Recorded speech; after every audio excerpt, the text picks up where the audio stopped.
This brand is on track to make $350 million this year in 2023. They shifted from selling in Costco in 2017 to now becoming one of the most successful Shopify stores in the world. So what's the secret? During the pandemic, Hexclad shifted to a direct-to-consumer focus, powered primarily by Facebook ads. Despite the fierce competition in the cookware space, Hexclad had a killer strategy. So in today's video, we're going to analyze their Facebook ads creative strategy using Foreplay, who also sponsored this video. Their new feature Spider was crucial to doing this analysis. We're also going to go over the key strategies they use to explode their growth on the platform. And of course, how you can use those strategies too, even if you can't work with someone like, say, Gordon Ramsay. And of course, I'm going to show you how I would take a brand of this size to that next level. So let's hop into Foreplay and analyze Hexclad's current creative strategy on Facebook ads. And we are going to use Foreplay's new Spider feature to analyze this, which I have been loving. The cool thing about Spider is that it can automatically scrape all of a brand's live creatives with a touch of a button. Then you can keep track of every single new ad they launch, which is going to create a timeline of their creative strategy. So let's pop in. You can see here it breaks down the media mix between videos, images, and carousels. So maybe Hexclad should launch a few more carousels. It also breaks down the landing pages so you can see where a brand is sending the majority of their traffic. Kind of interesting to see that there's a big push towards Europe right now, huh? Now, one of my favorite ways to use Spider is to go up to filters and sort by status to see everything that is still running. This is going to give you a live overview of the account, but I'm not done yet. What I actually like to do is come over here and sort by the longest running. This is immediately going to show me which current ads have been running the longest, which is potentially what's been the most successful for them lately. Let's take a look down here. Wow, 301 days. Not bad, not bad. You can see here it's a split test of sorts. I've often seen that actually, that sometimes if you're doing a creative test, two of them will end up being really great performers and really scalable. Wow, it seems like the one that's been running the longest, potentially their top performer, is actually a creative test running for 301 days. It's pretty insane. And I often see this actually. Sometimes if you run a creative test, you might find that two creatives are equally scalable and equally get as good performance. So that's pretty cool. UGC ad, I like that they're carrying the Gordon Ramsay messaging throughout here. Seems like a pretty typical UGC ad though. Oh. All right, we got a plain product image. I wonder if that's a DPA ad. There's that ad again. An offer. Let's see, we have some more UGC. No one's really focused in it. Very problem-oriented. Oh, and we have a founder's ad here, which is pretty cool. Pretty high-end production. Interesting. Got some more videos. Oh, there's Gordon. There's some of the Gordon imagery that we were waiting for, because this has definitely been huge to the brand scaling. Let's go through a few more of these quickly. Got some more product pieces. Us versus them. This have to be DPAs. All right. Gordon imagery. More of like a headline ad. There he is. Wow. Salt and pepper grinders. How long has that been running? 93 days? Interesting. More Gordon. This is pretty cool though. Oh, he's like going through the entire collection in 60 seconds. That's a great ad. Offer. End of summer. I wonder if that's still running. Oh, wow. I mean, they got a ton of creative going. I'm kind of surprised that so much of it is offer based. That's pretty cool. It's like a features point out ad. There's that Rolls Royce of pans, which they got sued for. It's all right, happens. It's kind of interesting. Like the imagery is so dark, and after a while, all the ads just kind of look the same. Even the Gordon ads. The one ad that was like particularly different was that UGC ad. Oh, there's a little bit of blue right there. Short Gordon cooking. It's not really. I'd like to see Gordon doing some more of like the UGC stuff, you know? People would be really surprised to see it. There we go. Got some more UGC. I find that some of the testimonials like that, they're a little hard to read. In fact, I think a lot of these are, a little hard to read in some instances. Huh, I like that. I tell all my friends who are getting married, this should be the #1 ask in your registry. These are the pans, my friends. Huh, these are pretty good.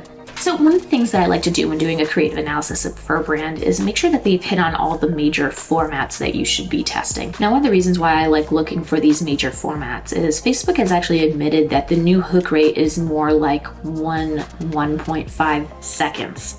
So that's how long we really have for someone to decide if they want to watch our ad and engage with us or not. So that's why I find that the way that your ad physically shows up on the feed is really going to be a huge variable in performance.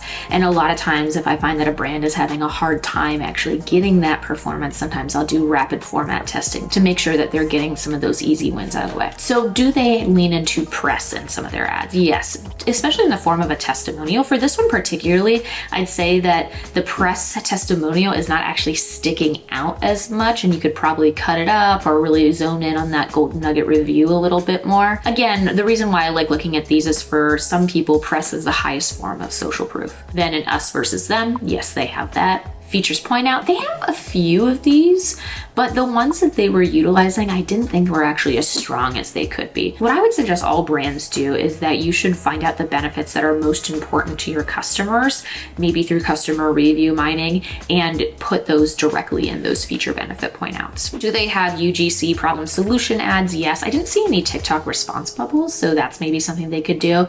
And I didn't really see any ugly ads, so no post-it ads. These kind of things can really help stand out for a brand, and I didn't see any of those. Statistics, I did find a statistics ad. Social media proof ad, I think they could actually do a little bit more of this. Now, in before and after, I did see a few before and afters, especially in some of their UGC imagery, and this is definitely something that I think could help twist that knife a little bit more for people who are on the fence. And it seems like they also have a number of DPA ads running as well. But let's face it, their creative strategy hinges almost solely on Gordon, and especially that quote. But what I really like that I see them doing is they are leaning into testing some more of those human desire type quotes, which is really cool to see. I wonder what they're doing for Black Friday, Cyber Monday. Oh, holiday sale, there it is. Oh, and they're putting some stickers across some of their top performers. Standard, definitely something that you should do. Wow, yeah, I'm like shocked at some of these like really plain images work, but it is really what I see working for a lot of the most part. This recipe one is kind of interesting. I'm not sure if I love that creator for Hexclad. I like this talent. That's cool. It's really interesting, actually. When I was doing research on Hexclad, I found that a lot of their users were people who were married and people who were in their 30s and 30s plus. And I'm not seeing as many of those creators being reflected in their ads. These pants saved my marriage. Very good. Very good human desire. 25% off site-wide. So at first it was like, what, 40? Maybe it was a different demographic. And now another really cool thing that Spider has is the time range feature. And here it makes it really easy to scope out a brand's holiday ads during a specific time. Now let's talk about some of the key strategies that are really helping them out on Facebook ads. And let's not beat around the bush here. Gordon Ramsay, his image, and especially that quote, have really catapulted their growth on the platform. Now this is something I talk about in my course quite a bit, but if you utilize a really good celebrity in your advertisements, customers are number one, way more likely to trust you and buy you, and two, they actually spend a lot less time deliberating that choice. And this is definitely something that I saw in a lot of Hexclad's reviews. And it's also really interesting. I actually had someone DM me after I made this reel saying, oh yeah, my husband said that if it was good enough for Gordon Ramsay, it was good enough for him. However, I have seen a lot of brands fail miserably when utilizing celebrity marketing because they think it's gonna be a silver bullet, and they think that any type of celebrity, especially the ones with tons and tons of reach, are going to work for them. But it's really about finding that perfect celebrity alignment.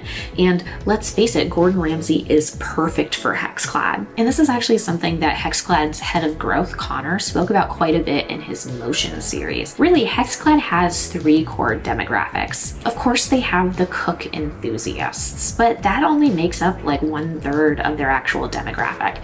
They also have the tech consumer, so people who are really into technology and they care about following the Joneses and just being on the cutting edge of early adoption of whatever type of new tech is out there. And there's also those couples who are in the 30s to 50 range who have a little bit of an edge to them. Another really interesting thing that I found while researching Hexclad is they were testing about 20 to 50 ads every single week, which honestly is definitely part of the reason why they're doing so well, because they've meticulously split tested their messaging and they've realized what's worked for them. So what can you learn from Hexclad's strategy, especially if you can't work with someone as big as Gordon Ramsay? Something else that stood out to me while listening to Connor's Motion series was a lot about their overall creative strategy. And essentially it goes like this.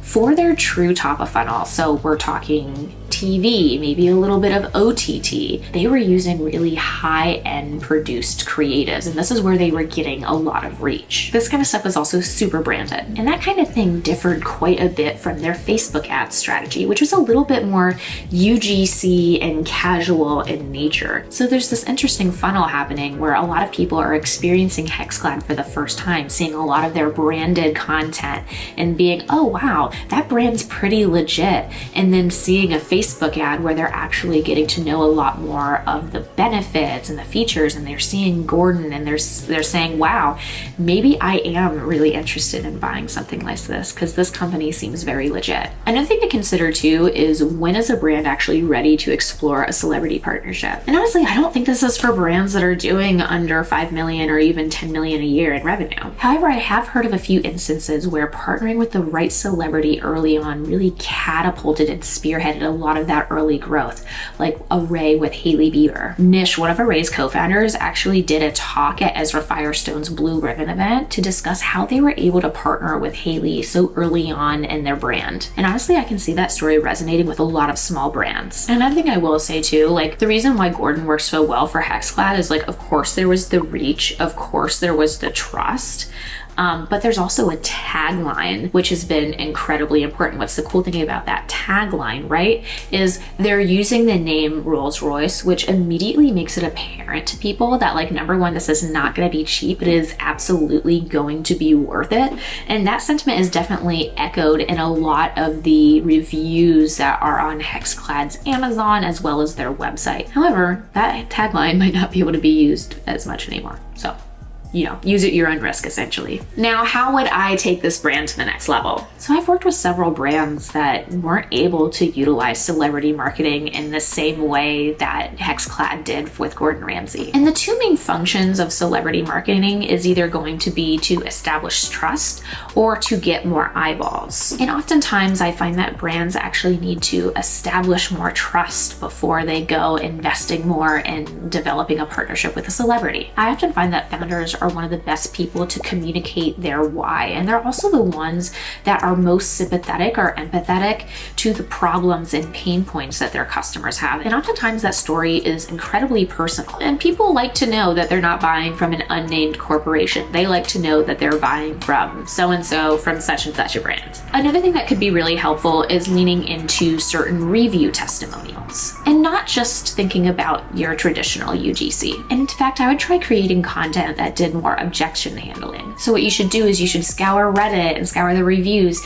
and see if there's any skepticism or lack of trust that people have with your brand, and see how you can address that head on in an ad. Another way that you can establish trust within a brand is to lean into press. There are several different types of press ads that you can make, but it might also be a signal that your brand needs press, because this really is the stamp of legitimacy that a number of people need to make sure that they actually want to buy and trust your brand. You could also work with a specific influencer or a smaller micro niche influencer, or just creators who feel really authentic. Those things can go a long way with trust. And of course, you need to identify your real differentiators from your competitors. And that's the cool thing about Hexclad too. They were in a super crowded market. They had Other Place, they had Caraway, they had Great Jones. And all of these brands touted that they were the highest quality, that they were non-stick, whatever. But obviously some of them fit a specific type of person more than the other. But what I think Hexclad did a really, really great job of doing is setting a really high standard of quality